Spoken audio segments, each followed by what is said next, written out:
first story is titled, Am I the a-hole for refusing to sign a document my late dad's wife is pressuring me to? My father passed away 3 years ago from lung cancer, which spread to his brain toward the end. It was an awful time for us, and I miss him terribly. My mom died when I was 15, and when she died, her life insurance/death in service benefit paid out, and it paid off the rest of the mortgage on the house. Due to my dad being, at the time, an aggressive alcoholic, I moved out when I was 16. We still maintained a rocky relationship, and then later years, we were much better, and we were very close.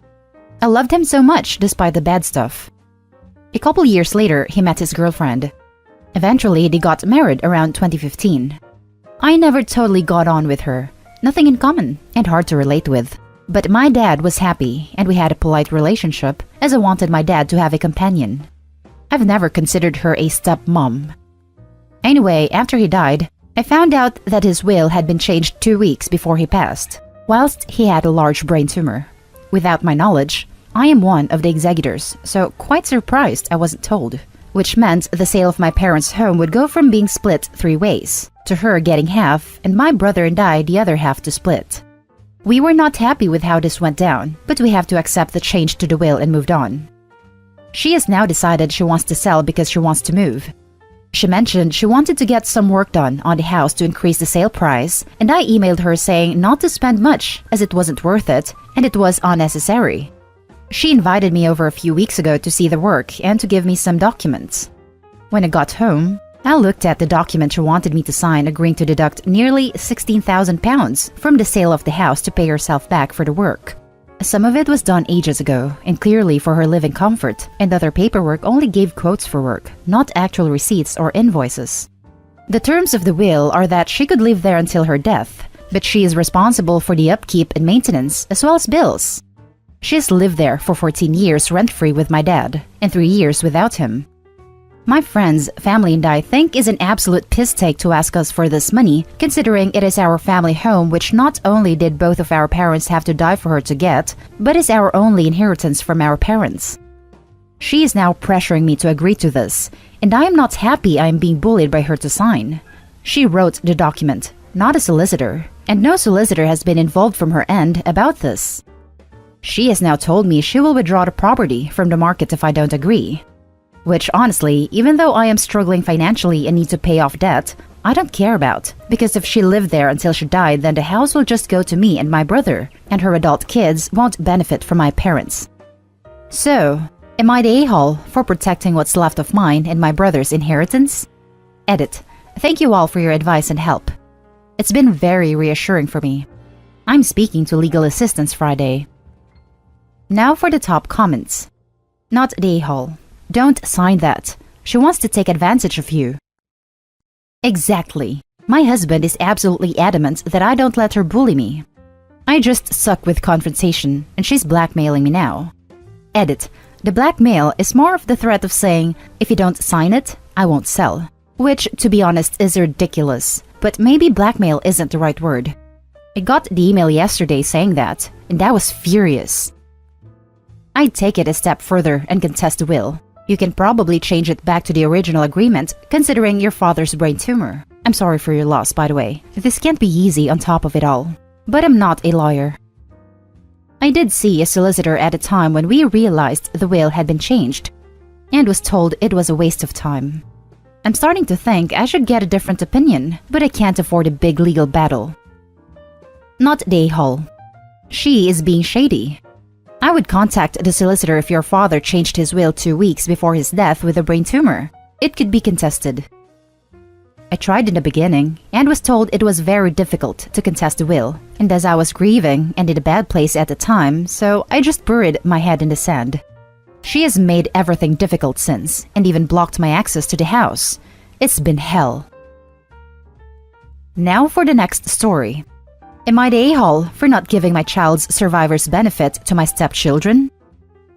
My child's father and I were together for 5 years and have a 2-year-old child together. Well, before we met, he struggled with alcoholism, which had caused problems in his first family. He had 2 children prior, who he wasn't a good father to, as he was mostly absent on benders. They were raised by their mother, who is apparently nice but flaky.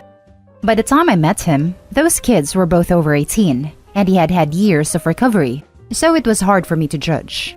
He was a loving and attentive father to our child, and so I didn't think about it. He died of liver failure when my child was 2, and now it's just us.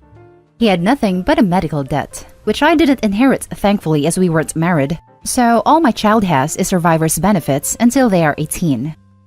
My child's father's 2 older children, my stepchildren, are both over 18, so they aren't eligible for anything. I currently use it as child support and save as much as possible for college and a future nest egg. My stepkids have figured out that as a minor, my child is getting money and are clamoring for their share.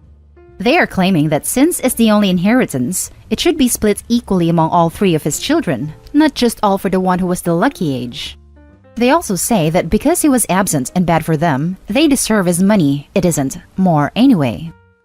They've gotten some of his relatives to agree with them, and now I'm stuck choosing between risking my child's future or risking burning bridges that I'd rather not burn because they are my child's only connection to their father. I am currently refusing. I realize that he was bad and absent, but I don't think that's on me or my child to fix. But is the money worth nuking half my child's family relationships? Not day hall. Do not agree to sacrifice your young child's future to give the Social Security money that is intended to help you raise your child to 2 grown adults. If you do this and Social Security finds out, your child could lose benefits or you may no longer be allowed to be the representative payee for your child. Send every single person who is harassing you about illegally diverting your child's benefits to his grown children this link, and tell them that you have no intention of breaking the law. The people who are harassing you are not your child's only link to his father. Your child has you, and any of his father's family members who are trying to steal from a fatherless 2-year-old in violation of federal law are not people you need around your child. I wish I could give you an award. This is an absolutely perfect way to shut them down. Not the a-hole. Not only are you not the a-hole, what they're asking you to do wouldn't be legal. There are guidelines on what you may use Social Security survival benefits for, and handouts to other family members aren't on the list. If you're getting a lot of pushback from them, maybe let them know that Social Security disallows you from doing that. Not the a-hole. I would 100% like to see children of the deceased getting a fair share of inheritance, even if only the new family is officially granted it. This isn't inheritance. Having a parent die sucks. Having a parent die poor sucks. There is no inheritance here, and that sucks. But it's not on you to take from your child to make up for your partner dying poor. Now for the last story. Am I the a-hole for moving out because my girlfriend moved her mom in? A few months ago, I was near the end of my lease, and instead of renewing it, my girlfriend asked me to move in with her. Our relationship was at that level, and she needed help with rent since her hours were cut, and she had been dipping into her savings to get around, so it just made sense. I ended up paying 60% of all shared costs. We were going to go 50-50, but since her hours were cut, and I already made more than her before that happened, so I figured it would allow her to replenish her savings. It was pretty great for a few months, until she, out of the blue, told me her mom was going to come live with us as she had lost her job and house. I told her I was not comfortable with that and asked if there were alternatives. She said that she could live with her grandma, her mom's mom, but that her mom felt it was humiliating, so that was a no-go. I still told her I was not okay with this. Apparently, living with her adult daughter and her boyfriend is less humiliating. Now, it is worth noting that her mom is, well, weird. She is very obsessive, entitled, high maintenance, puts her nose where it doesn't belong, and is a very dominant do-it-my-way type of person. She once had a meltdown because my girlfriend baked a cake for her nephew's birthday, and so did her mom. She did not know about this, but my girlfriend's cake was better. And cue meltdown. I got dozens of stories like this. My protests were ignored, and 4 weeks ago, her mom moved into the guest room. Day one was already a crap show. I was going on a grocery run and noticed my grocery list had a ton of extra stuff on it. When I asked, her mom said she added it. So I asked her for money, and she said she had none, and my girlfriend acted like I was a jerk for asking. It turned into an argument with my girlfriend where she said it's her name on the lease, so her choice who lives there. Long story short, I noticed in the store all of the stuff she added was brand stuff and costs way more. And when I got to the cash register, I had to pay $220, where I usually spend like $90 at most for the two of us. I put it on my girlfriend's card, 'cause hell, I ain't paying for that. When I got home, I called a buddy, asked him if I could crash at his place for a bit, a few weeks at most, while I look for a new apartment. He asked his girlfriend, and they called me back later giving me the okay, and I moved out the next day. I am moving into a new place in a week. Obviously, we were barely on speaking terms when I left. Now that we started talking again, she has been adamant I am in the wrong, and the only reason I did what I did was because it was her mom and not someone else. Had it been her dad, I would have been fine with it, and I can't deny that, lol. Her dad is great. Am I the a-hole here? Now for the top comments. Not the a-hole. Look, this is not okay. You should feel comfortable in your own home. If you pay bills there, you get a voice. Your girlfriend has diminished your voice and claimed ownership and all rights to the decision. Your best chance here is to tell her that since it's her on the lease, she can figure it out then and move out. It's not cruel to do this since this is not what was agreed to. You have every reason to not to want to live with her mother. That was my thinking too. Like, sure, it is your name on the lease, but I'm footing most of the bills. And to be clear, I already moved out. I am at a buddy now and moving into my own place in a week. Not the a-hole. She made you believe that you were sharing an apartment until it came to a decision that you couldn't agree on. Then it's her apartment. So you did the right thing because now you can do what you want in your apartment. Not the a-hole. She made a unilateral decision. While that may be her prerogative, since the lease is in her name, you are under no obligation to stick around if you're not on the lease. You're also under no obligation to pay for the mom's food. She's a guest. Unless she has dietary restrictions due to medical needs, she should eat what is available and not dictate you buy other stuff. Added to add, your relationship probably won't survive this, nor should it. You will be dealing with this sort of behavior for the rest of your life if this is the sort of thing she does. Well, added to that, why would I pay it all for someone I don't want there in the first place? And I have considered that we may not survive this as a couple, but this is a hill I am willing to die on. And that's the end of this video, folks. As always, leave a comment and hit like and subscribe. And if you want more of this content, turn your notification on to get updated on the latest videos. And I'll catch you in the next one. Stay safe.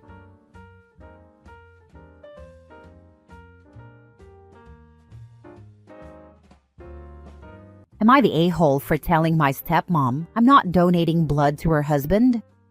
Hi 22 female, know you're supposed to be there for your parents in old age, but sometimes things just don't turn out how they're supposed to.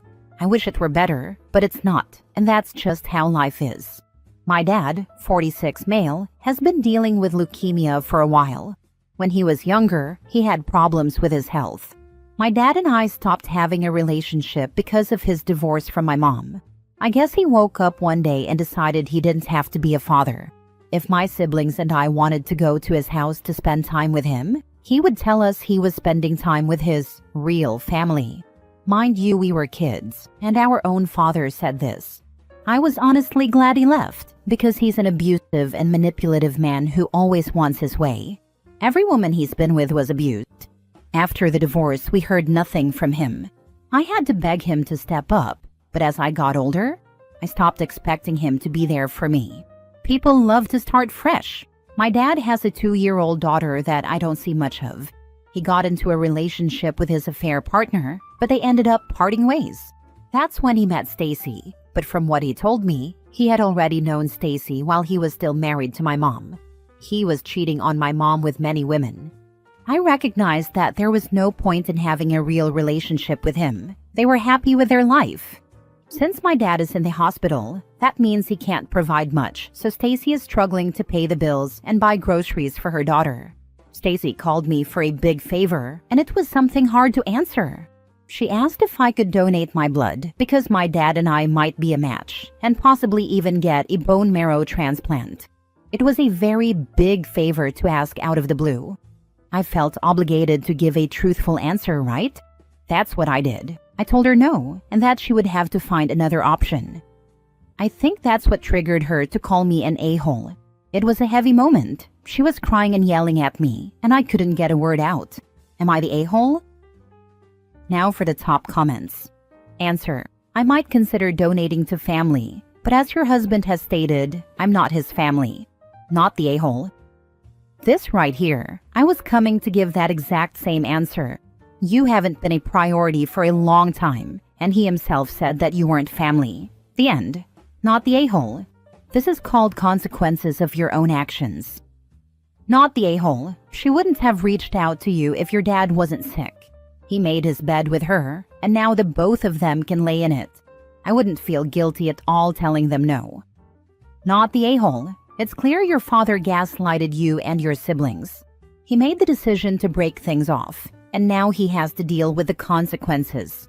You're not obligated to donate blood because he doesn't think you're part of his family. I don't think what the father did is gaslighting. He straight up told them he wanted nothing to do with them. Next story.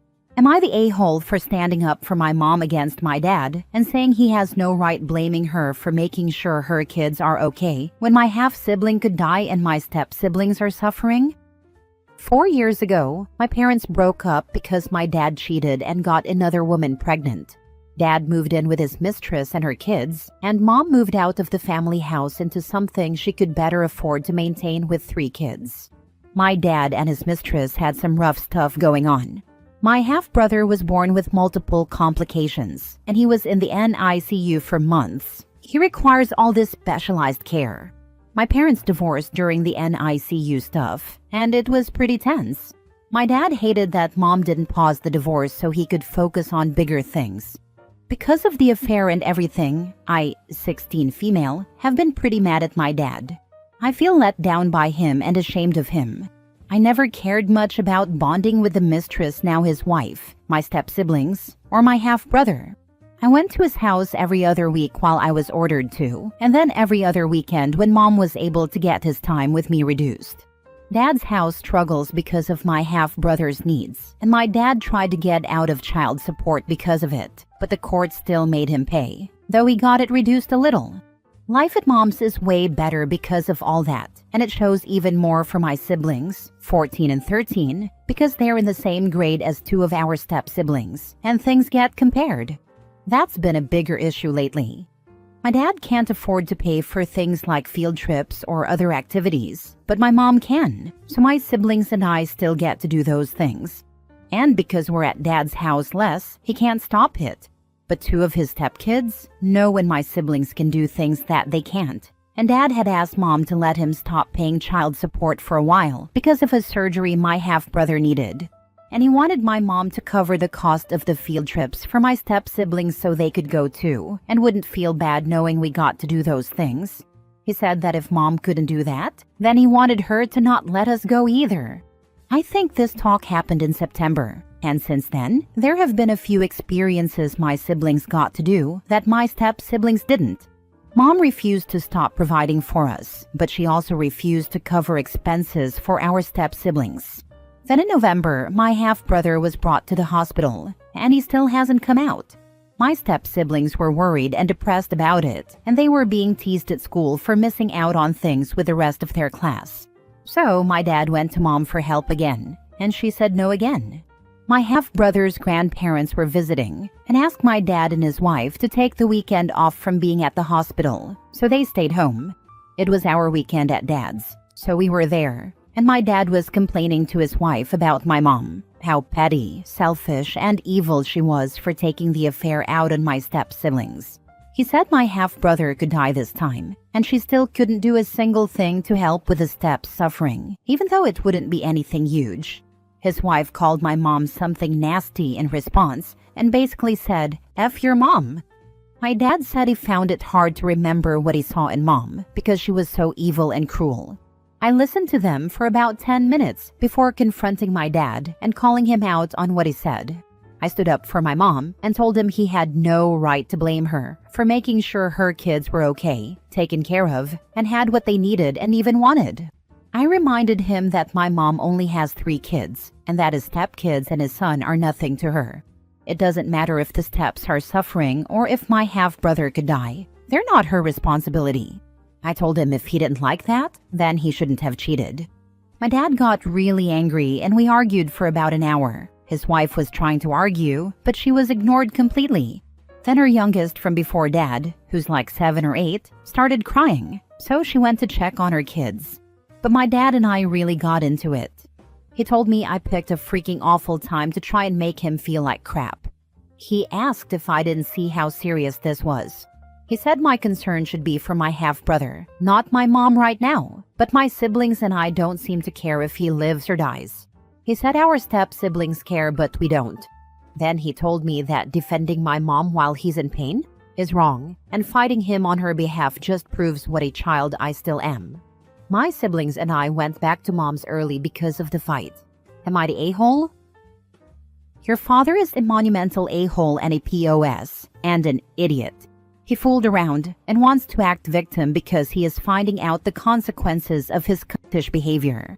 His F-buddy affair partner needs to keep your mom's name out of her mouth and get her baby daddy to pay for her kids. Nobody owes him anything. He had a legal responsibility to pay child support for you and your siblings. Your mother has no business with his wife or her kids, or his cheating butt, beyond making sure he pays child support, and she gets you to his house on his scheduled custody days. Your mom is a superstar for raising such a well-grounded and mature young person. Definitely not the a-hole. Funny how he obligated himself to his mistress's children, but now his own are a financial burden. He's absolutely disgusting. Many years ago, I had a psych professor tell our human sexuality class that by and large, men only take care of the household where they're getting laid. I've seen that play out time and time again in real life, and especially here on Reddit. Not the a-hole. Keep defending your mom. Your father made his bed, and he will have lie in his bed of bad choices. My philandering father's life went downhill when his kids refused to attend his pity parties about how bad his life was after the divorce. My father cleaned us dry, yet he forgets that he left with all the cash, and my mom and us kids almost went homeless because he took all the money. Stick with your mom, and just remind your father he made his bed with his own bad choices. I'm so sorry you went through that. It sucks when parents act like crappy people and then expect everything to be normal. Next story. Am I the a-hole for reminding my brother he chose his son's therapist and he needs to stop blaming me when I'm helping him? My 13-year-old nephew came to live with me in December. This is a temporary arrangement, but we're not sure how long he'll be here. My husband and I will keep him for as long as it takes. But I'll be honest, I could see him staying for years. The reason he's here is that he's full of anger about his dad, my older brother, remarrying 18 months ago. My nephew feels like his dad's stepkids get more of his time, attention, and love than he does, and that has turned into hatred for his step-siblings, 5 and 6. In December, he unleashed all that anger on the kids and yelled at them. He told them he hated them, wished they would die, so he could have his dad back, and said any number of other things. My brother had taken his focus off his son a lot after remarrying and was shocked by the outburst. Calming my nephew down took hours because after he finished yelling at the kids, he started yelling at his dad. My sister-in-law attempted to step in, but my nephew yelled at her too, and then went back to yelling at his dad. It was the first time my brother realized his son was angry. I hadn't seen them since my brother's wedding, but this was a big change. My nephew had mixed emotions on the day of the wedding, and we talked about it, but he wasn't angry. In the months that followed, that anger became a concern, and my brother didn't see it. After talking to my nephew when he was calmer, my brother realized more outbursts were going to happen. This led him to reach out and ask if my husband and I could let my nephew stay for a while. He was honest that he didn't know how long, but he didn't want to send his stepkids packing. Nor did he want my nephew to feel like this was the end of the marriage and that it would go back to just the two of them. So he didn't want to move out with him. I told him that, assuming he arranged for therapy and everything else, that was fine. My brother sends a weekly amount to cover my nephew's expenses. My brother set up a therapist for him where I live. We're a couple of hours apart, and my nephew is doing school virtually right now. My brother drives out to see him once a week and joins him for therapy some weeks. But he's not happy with what the therapist is saying. He confronted me about it and tried to blame me for the choice of therapist and for the fact that therapy wasn't a quick fix. He asked what good it was doing if my nephew was here and in therapy, but not improving. He asked what kind of therapist I was bringing him to. Those were the kinds of comments he made. I reminded him that he chose the therapist and that I was helping him, so he needed to stop blaming me. My brother told me there wasn't another option, no matter what others might think. That makes me believe the therapist suggested something he disagreed with. But my brother left angry, and a couple of days later, he called me and told me I didn't need to turn on him when he had no freaking clue what to do, and was still coming to terms with the fact that his son hates him and hates innocent kids who did nothing wrong. Am I the a-hole? Now for the top comments. So he remarried, shows more love to his stepkids, doesn't see the resentment in his own child, the child blows up, and he sends him away. Wow, your brother is a bit of a prick. Yes, and sends him away because he said he needs to protect his stepkids. The best thing you can do is what you're already doing. Support your nephew unconditionally, and do your best to get your brother to take accountability. That poor kid. Your brother is a massive POS who is abandoning his child for the sake of a new wife and step family. Is the boy's mother around, or is she dead? If so, OP's best option is to attempt to adopt her nephew, if that is possible, because it is clear that his dad is useless. My nephew's mom died when he was 1. Therapy isn't magic, and it doesn't provide instant solutions. Your brother needs to accept that this is a long process and stop making you the scapegoat for his parenting mistakes. This is all on your brother.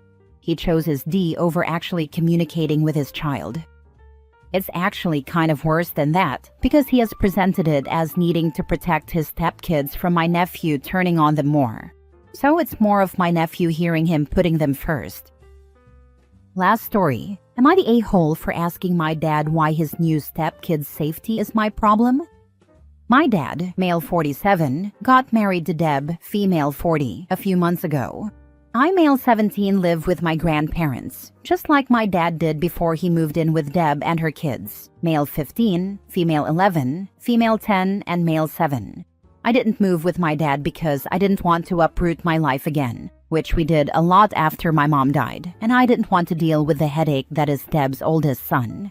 I don't know all the specifics of Deb's son's issues, but I know he has a caseworker and Deb gets all these services for him. To summarize everything, he has anger issues that make him violent and issues with the authority that make him violent. He doesn't like school and doesn't want to sleep. He'd prefer to stay up playing video games all night and doesn't like when that can't happen. He doesn't want anyone in his space, and he's really territorial about everything. I met him like 6 or 7 times before I said screw it and refused to go meet up with him.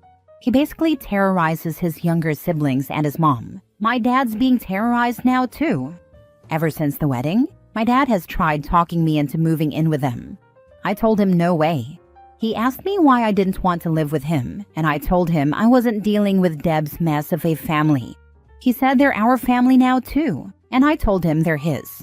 He chose that, but they'll never be mine, and there's nothing he'll say to change my mind about it. He told me they could really use me in the house, that I could be a huge asset for the other kids, bond with them and help keep them safe. He said their safety is a big concern right now, and Deb is trying to fight for her older son's right to get a placement for some kind of help, instead of just being thrown into some other kind of system that's not helpful and makes kids like him worse. He told me I have a duty to help the younger members of my family stay safe. I asked him why that was my duty, and why I thought his new stepkid's safety was my problem. I said I really don't feel obligated to keep them safe. He signed up for it. I didn't, and I won't sign up for it. Dad told me this is the kind of problem we take on when we become a family. I reminded him again that they're not my family. He made them his, and I'm choosing not to make them mine. He said that means he and I aren't family too. And I said if that's how he takes it, then yeah. He said he was disappointed in me for dismissing the safety of his stepkids. I told him I was disappointed he wanted to put me in that position to begin with, so we can stay disappointed with each other. Am I the a-hole? No, his crazy stepson is not your responsibility. This. You made the right decision staying at your grandparents'. You have no obligation to his new family. You're almost a legal adult. Go live your life and do not get pulled into the disaster that your father signed up for. He sounds like he wants you to help him navigate this new burden and be some co-parent to these kids. Run. I think Dad wants OP to be a distraction for the stepson so he'll leave the other kids alone. That is despicable. So your dad thinks you should step up and be the superhero in a sitcom where he's the lead? I mean, who knew family dynamics came with a side of, don't let the stepkids eat your snacks? What OP's dad really wants is a new punching bag for his stepson, so he leaves the other children alone. Yep, Dad wants to intentionally put his bio son, OP, in harm's way, so he doesn't have to deal with the issues of the stepson. OP should never allow himself to be used as a meat shield and move in there. OP is not the a-hole, but Dad is a despicable excuse for man for wanting to place his son in this situation so Dad can get his knob polished.